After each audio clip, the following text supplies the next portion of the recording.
Friends good morning. तो friends आम पूर्वतन भिडियो आलोचना करते कौन ना बासंती उपन्यास संपर्क एवं तापर आम आलोचना कले रामचंद्र आचार्य विषय आम तारिणी चरण विषय आलोचना करते। तो फ्रेंड्स वर्तमान आम आलोचना करवा गोदावरी मिश्र विषय। तो किभली भाव ओडिया उपन्यास साहित्यर विकास क्रम हो विषय आम आलोचना करूँ। आलोचना पर्यायर आम दुईटी पर्यायर भाग करते जे गोटे हूँ स्वाधीनता पूर्ववर्ती अन्यटी हूँ स्वाधीनता परवर्ती। तो आम स्वाधीनता पूर्ववर्ती ओडिया उपन्यास साहित्यर विकास संपर्क आलोचना करिसेंती। तो आज आम आलोचना करिया वर्तमान आम आलोचना करिया गोदावरी मिश्र विषय। तो देखो फ्रेंड्स 1886 मसीह जन्मग्रहण होता और 1956 मसीह से देहत्याग करते। तो फ्रेंड्स आम देखा सत्यवादी जुगर जड़े बरण्य स्रष्टा होती किए ना पंडित गोदावरी मिश्र। एकाधार जड़े कवि जड़े नाट्यकार जड़े प्राबंधिक जड़े गाल्पिक जड़े औपन्यासिक एवं जीवनीकार अटंती। तो इंग्राजी कथा साहित्य पठन अनुभूति ओडिया साहित्यर गल्प उपन्यास रचना करने को प्रेरणा देथिबार देखा जाए। घटान्तर अभागिनी 1817 और निर्वासित उपन्यास गुड़िक गोदावरी मिश्र सार्थक सृष्टि अटे। इंग्राजी साहित्य उपन्यासक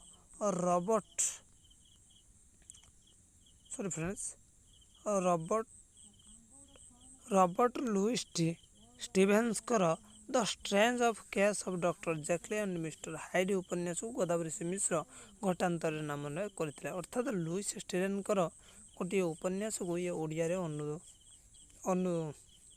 अनुवाद करी ताकू घटान्तर नाम देते।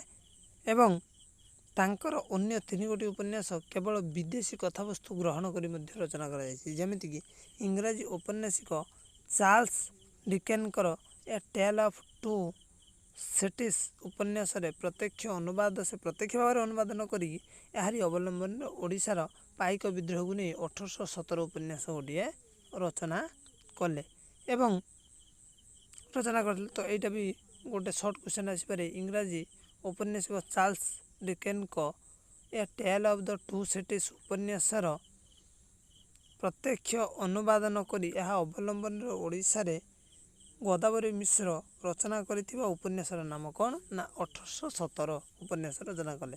यापर से कौन कले ना यही उपन्यास संपर्क पंडित रघुनाथ मिश्र कौन कहते ना 1817 ओडिया जातिर इतिहासर पृष्ठाए विदेशी दूरभिसंधि कौशल षड्यंत्र आक्रमण एवं जुगुप्सार प्रत्युत्तर ओडिया किपरि देई पारे यह 1817 मसीहा कहवाई समर्थ अटे।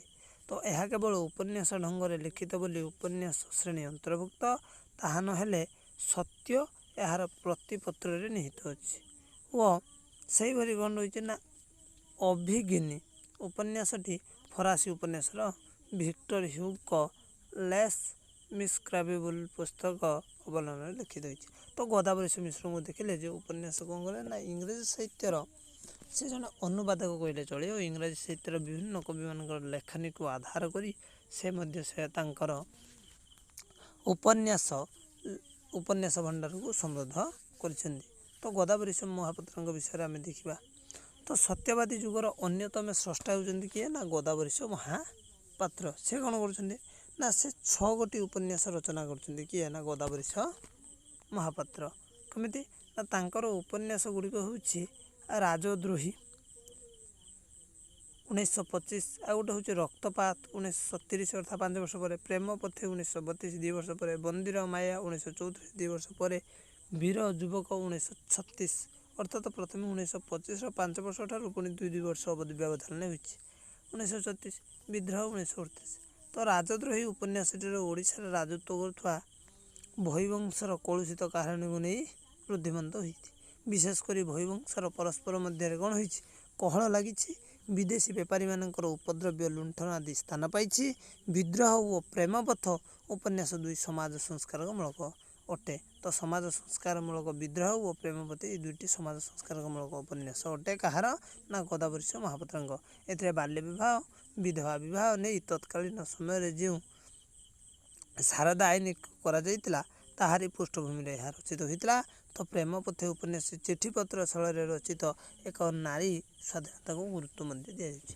ଯାହା ବି ହଉ, ସବୁ ଓଡ଼ିଆ ସାହିତ୍ୟର ଯେତେ ଆମର ଉପନ୍ୟାସ କବି ସମସ୍ତେ ଜଣେ ଜଣେ ବୁଦ୍ଧିଜୀବୀ ଥିଲେ, ଯାହାକି ତତ୍କାଳୀନ ସମାଜକୁ ଲକ୍ଷ୍ୟ କରିକି ସେମାନଙ୍କ ଲେଖନୀରେ ସ୍ଥାନ ଦେଉଥିଲେ। ତ ଆମେ ଜାଣିଲୁ ଗୋଦାବରୀଶ ମହାପାତ୍ର 6 ଉପନ୍ୟାସ ଲେଖିଥିଲେ। କ'ଣ ନା ରାଜଦ୍ରୋହୀ, ରକ୍ତପାତ, ପ୍ରେମ ପଥେ, ବନ୍ଦୀର ମାୟା, ବୀର ଯୁବକ, ବିଦ୍ରୋହ। ତ ଏସବୁ ଆମେ ଲେଖିଲେ। ତ ଲକ୍ଷ୍ମୀକାନ୍ତଙ୍କୁ ଦେଖିବା 1888ରୁ 1953 ମସିହା। ତ କାନ୍ତକବି ଲକ୍ଷ୍ମୀକାନ୍ତ ମହାପାତ୍ର ଏକମାତ୍ର ଉପନ୍ୟାସ ହେଉଛି କ'ଣ ନା କଣା ମାମୁଁ। ଗୋଟିଏ ମାତ୍ର ଇଏ ରଚନା କରିଥିଲେ।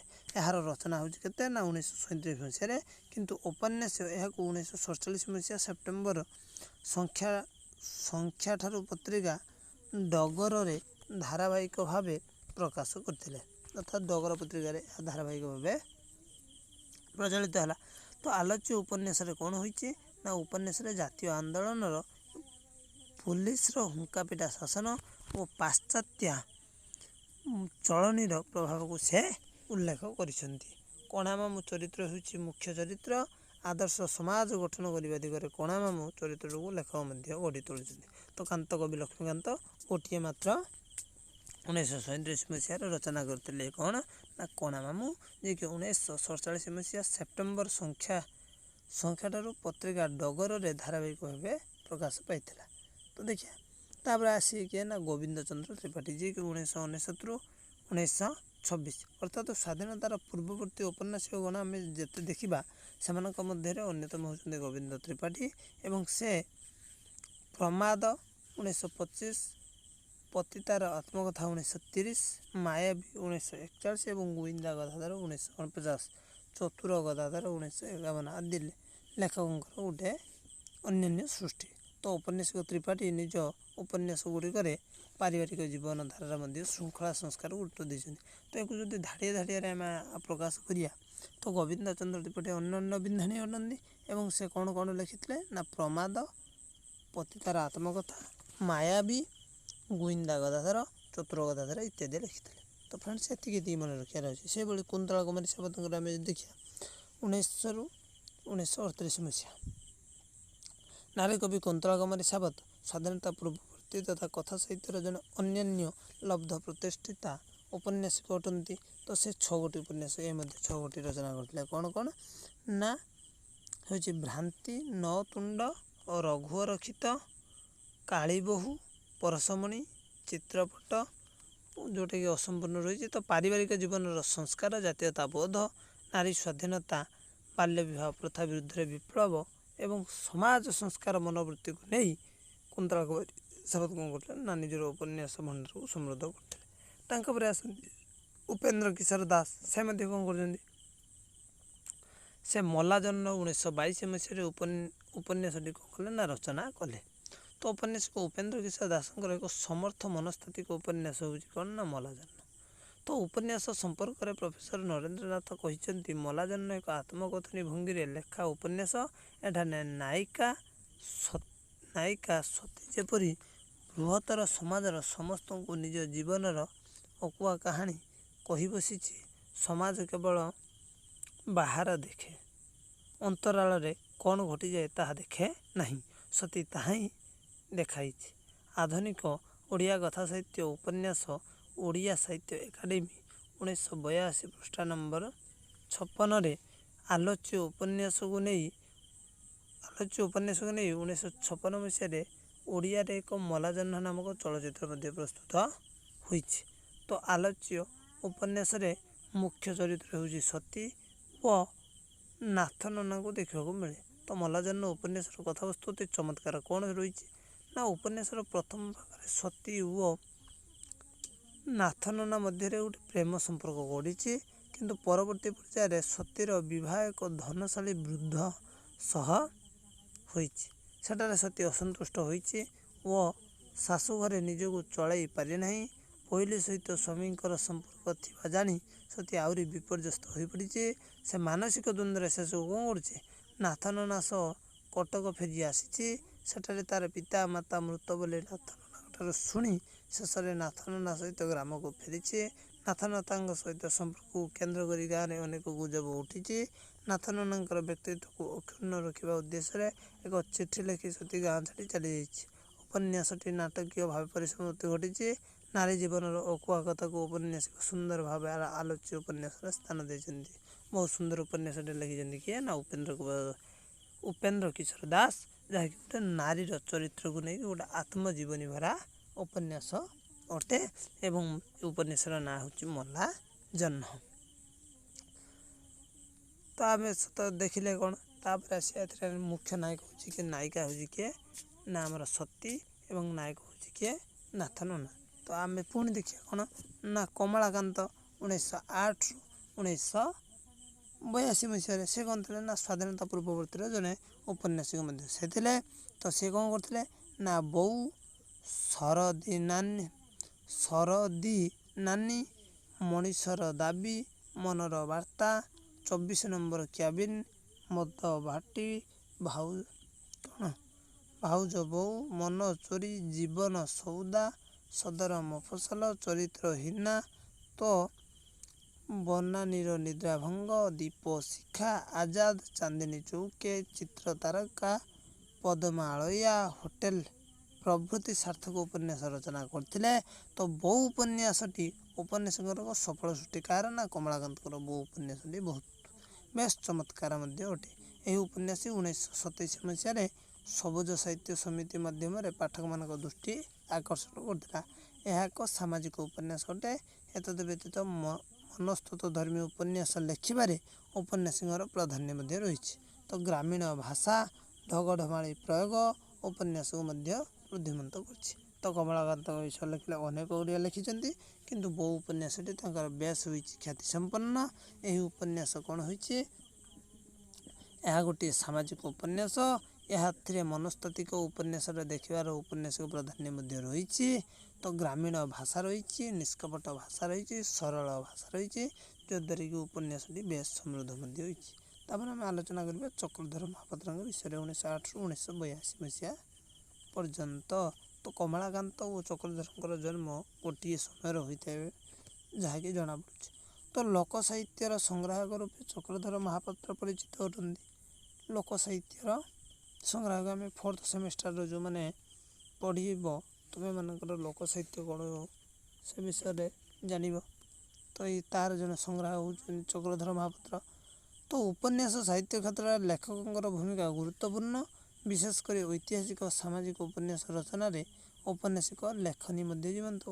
କେଉଁଟା ନା ଐତିହାସିକ ଓ ସାମାଜିକ। ଗୋବର ଗୋଟେଇ, ଅପୂର୍ଣ୍ଣ ପ୍ରେମ, ଆଉ ଆମର ରହିଛି ରଣ ମଧୁରୀ, ହସିଲା ଜହ୍ନ, ଖଞ୍ଜେଇ ନାହାକାଣୀ, ତ ବଙ୍ଗାଳୀ ଇତ୍ୟାଦି ଇତ୍ୟାଦି ତାଙ୍କର ମଧ୍ୟ ରହିଛି କ'ଣ ଉପନ୍ୟାସ ଗୁଡ଼ିକ ରହିଛି। ତ ଏପଟରେ ଆମେ ଦେଖିବା କ'ଣ ନା ଏଥିରେ ସେ କ'ଣ କରୁଛନ୍ତି ନା ସାମାଜିକ ସଂସ୍କାରକୁ ଗୁରୁତ୍ୱ ଦେଇଛନ୍ତି। ଅବସନ୍ନ ବିବାହ ସପକ୍ଷରେ ଲେଖକ ଏହି ଉପନ୍ୟାସଟି ସୃଷ୍ଟି କରିଛନ୍ତି।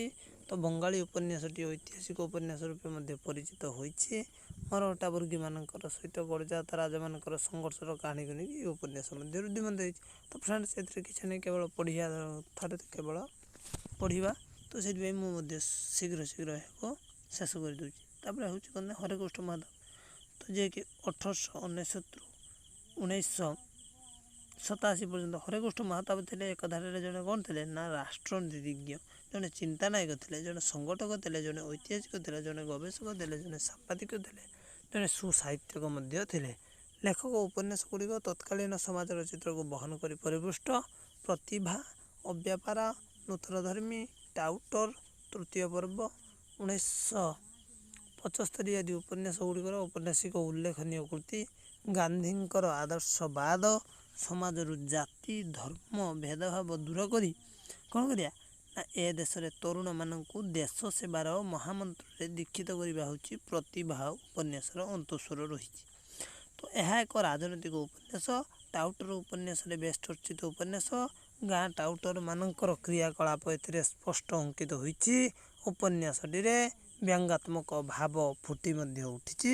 ତ କ'ଣ ହେଇଛି ଆହୁରି ନା ନୂତନ ଧର୍ମୀ ଲେଖକଙ୍କର ଏକ ସଫଳ ସାମାଜିକ ଉପନ୍ୟାସ ଭାବରେ ଏହା ମଧ୍ୟ ପରିଗଣିତ ହେଉଛି।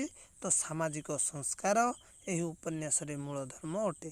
ଜାତି ପ୍ରଥାକୁ ନେଇ ସମାଜରେ ସୃଷ୍ଟି ହେଉଥିବା ଭେଦଭାବ ବିରୁଦ୍ଧରେ ସ୍ୱର ଉତ୍ତୋଳନ କରାଯାଇଛି। ବିଧବା ବିବାହକୁ ଆଲୋଚ୍ୟ ଉପନ୍ୟାସରେ ସମର୍ଥନ ଦିଆଯାଇଛି। ତୃତୀୟ ପର୍ବରେ କ'ଣ ହେଇଛି ନା 1975ରେ ଉପନ୍ୟାସ ଦ୍ୱୟ ଭାରତର ସୃଷ୍ଟି ହୋଇଥିବା ଜରୁରୀକାଳୀନ ପୃଷ୍ଠଭୂମିରେ ରଚିତ ରାଜନୀତିଜ୍ଞ ଉପନ୍ୟାସ ରଚନା କ୍ଷେତ୍ରରେ ହରକୃଷ୍ଣ ମହତାବ ମଧ୍ୟ ଓଡ଼ିଆ ଉପନ୍ୟାସ କ୍ଷେତ୍ରରେ ଜଣେ ଜଣାଶୁଣା ପ୍ରତିଭା ଅଟେ। ତ ହରେକୃଷ୍ଣ ମହତାବଙ୍କ ବିଷୟରେ ଯଦି ଦେଖିବା, ଲେଖିବ କ'ଣ ତୁମେ 2ଟି ପଏଣ୍ଟ। ସେ ଜଣେ ଏକ ଧାରାରେ କ'ଣ ଥିଲେ ନା ରାଜନୀତିଜ୍ଞ, ଚିନ୍ତାନାୟକ, ସଂଗଠକ, ଐତିହାସିକ ଗବେଷକ ଗଣ ଥିଲେ। ସେ ଜଣେ ବିଜ୍ଞ ଉପନ୍ୟାସିକ ମଧ୍ୟ ଥିଲେ, ଯାହାଙ୍କ ଲେଖନୀ ଦ୍ୱାରା ଓଡ଼ିଆ ସାହିତ୍ୟର ଉପନ୍ୟାସ ଭଣ୍ଡାର ସମୃଦ୍ଧ ମଧ୍ୟ ହୋଇଥିଲା। ସେ ସମାଜରେ ହେଉଥିବା କୁସଂସ୍କାର ବିରୁଦ୍ଧରେ ସ୍ୱର ଉତ୍ତୋଳନ କରୁଥିଲେ। ସମାଜରେ ଦେଖାଯାଉଥିବା ଅବକ୍ଷୟକୁ ସେ ମଧ୍ୟ ବିରୋଧ ମଧ୍ୟ କରୁଥିଲେ।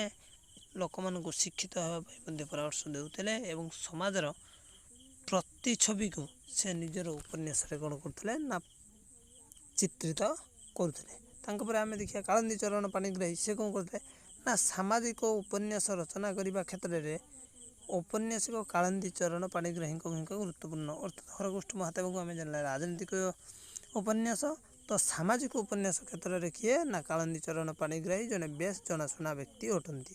ସମାଜର ସୃଷ୍ଟି ହୋଇଥିବା ପାରିବାରିକ ସମସ୍ୟାର ବିଭିନ୍ନ ଦିଗକୁ ତାଙ୍କ ଉପନ୍ୟାସରେ ସ୍ପଷ୍ଟ ରୂପରେ କ'ଣ ହୋଇଥାଏ ବାରି ହୋଇଥାଏ। ତ ମୁକ୍ତାଗଡ଼ର କ୍ଷୁଧା, ଅମର ଚିତା, ମାଟିର ମଣିଷ, ଲୁହାର ମଣିଷ, ଆଜିର ମଣିଷ, ଅମରାବତୀ ଆଦି ସାର୍ଥକ ଉପନ୍ୟାସ ସେ ରଚନା କରିଥିଲେ। ତ ମାଟିର ମଣିଷ ଉପନ୍ୟାସଟି ଲେଖକଙ୍କର ବହୁତ ଚର୍ଚ୍ଚିତ ଉପନ୍ୟାସ ଅଟେ। ତ ଏହି ଉପନ୍ୟାସ ମୁଖ୍ୟ ଚରିତ୍ର ଥିଲା କିଏ ନା ବରଜୁର ତ୍ୟାଗକୁ ଔପନ୍ୟାସିକ ସୁନ୍ଦର ଭାବେ ଉପସ୍ଥାପନା ମଧ୍ୟ କରିଛନ୍ତି। ତ ଦୁର୍ଭିକ୍ଷର ଆଧାର କରି ଅମର ଚିତା ଓ ମୁକ୍ତାଗଡ଼ର କ୍ଷୁଧା ଉପନ୍ୟାସ ଦୁଇ ମଧ୍ୟ ରଚନା କରିଛନ୍ତି। ଅର୍ଥାତ୍ କାଳିନ୍ଦୀ ଚରଣ ପାଣିଗ୍ରାହୀ ଜଣେ ସାମାଜିକ ଉପନ୍ୟାସ ରଚନା କରିବାରେ ସେ ବୟସ ସିଦ୍ଧହସ୍ତ ଅଟନ୍ତି। ସମାଜରେ ସୃଷ୍ଟି ହୋଇଥିବା ପାରିବାରିକ ସମସ୍ୟା ଦିଗକୁ ସେ ଲକ୍ଷ୍ୟ କରି ନିଜର ଲେଖନୀ ଚାଳନା କରିଛନ୍ତି ଏବଂ ଓଡ଼ିଆ ଉପନ୍ୟାସ ସାହିତ୍ୟ ଭଣ୍ଡାରକୁ ସମୃଦ୍ଧ କରିଛନ୍ତି। ତାଙ୍କ ପରେ ଆମେ ଦେଖିବା ନିତ୍ୟାନନ୍ଦ ମହାପାତ୍ର। ସ୍ୱାଧୀନତାର ପୂର୍ବବର୍ତ୍ତୀର ଜଣେ ପରିଚିତ ବା ଜଣେ ଖ୍ୟାତିସମ୍ପନ୍ନ ଔପନ୍ୟାସିକ ହେଉଛନ୍ତି ନିତ୍ୟାନନ୍ଦ ମହାପାତ୍ର। ପଲ୍ଲୀ ଜୀବନର ବାସ୍ତବ ଚିତ୍ରକୁ ସାମାଜିକ ଜୀବନ, ସମସ୍ୟା, ରାଜନୈତିକ ଭାବନା, ପ୍ରେମ ପ୍ରଣୟର ସୂକ୍ଷ୍ମ ଚିତ୍ରକୁ ନେଇ ଔପନ୍ୟାସିକଙ୍କ ଉପନ୍ୟାସ ଗୁଡ଼ିକୁ ଗତିଶୀଳ କରାଇଛନ୍ତି। ତ ସାର୍ଥକ ଉପନ୍ୟାସ ଗୁଡ଼ିକ ହେଉଛି କ'ଣ ନା ଭୁଲ, ଭଙ୍ଗାହାଡ଼, ଦିହମାଟି, ଜଳନ୍ତା ନିଆଁ, ଜିଅନ୍ତା ମଣିଷ, ଜୀବନର ଲକ୍ଷ୍ୟ, ସୁଖର ସନ୍ଧାନେ, ପିରତି ପଥ ଖସଡ଼ା, ତ ଘରଡିହି ଇତ୍ୟାଦି ତାଙ୍କର ହେଉଛି କ'ଣ ନା ତାଙ୍କର ହେଉଛି ମୁଖ୍ୟ ବା ବିଖ୍ୟାତ ବା ତାଙ୍କର ଯେଉଁ ଗୁଡ଼ିକ କ'ଣ ହେଇଛି ନା ବହୁତ ପପୁଲାର ଉପନ୍ୟାସ ଏଗୁଡ଼ାକ କ'ଣ ନା ଦିହମାଟି, ଜିଅନ୍ତା ନିଆଁ, ଜିଅନ୍ତା ମଣିଷ, ଜୀବନର ଲକ୍ଷ୍ୟ, ସୁଖର ସନ୍ଧାନ।